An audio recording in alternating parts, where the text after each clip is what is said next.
March 2ஆம் தேதிக்குரிய அனுதின பரலோக மன்னா. உண்மையுள்ளவைகள் எவைகளோ, ஒழுக்கமுள்ளவைகள் எவைகளோ, அவைகளையே சிந்தித்துக் கொண்டிருங்கள். பிலிப்பியர் 4ஆம் அதிகாரம் 8வது வசனம். வசனத்திற்குரிய விளக்கம். பொய்யான காரியங்களுக்கும் புகழ்ச்சிக்கும் யார் யார் தங்களை உட்படுத்துகிறார்களோ அவர்கள் தங்களின் தூய்மையை கெடுத்துக் கொள்கிறார்கள். யார் யார் மேற்சொன்னவைகளுக்கு தங்களை விலக்கி காத்து பரிசுத்த சிந்தையுடையவர்களாக காணப்படுகிறார்களோ அவர்களே ஒழுக்கமுடையவர்களாக இருப்பார்கள். நாம் ஒவ்வொரு காரியத்தையும் சீர்தூக்கி பார்த்து நன்மையானவைகளையும் தேவனுடைய பார்வையில் மேன்மையானவைகளையும் செய்யும்போது தேவன் நமது பேரில் பிரியமுடையவராக இருப்பார். நற்கீர்த்தியையும் புகழையும் உலக பிரகாரமாக தேடாமல் தேவ ஊழியத்தின் மேன்மையால் அதை உண்மையுடன் தேவனிடம் பெற பிரயாசப்பட வேண்டும்.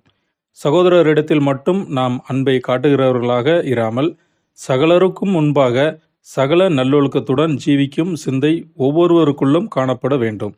இப்படிப்பட்டவர்களோடு தேவன் இருக்கிறார். ஆமேன்.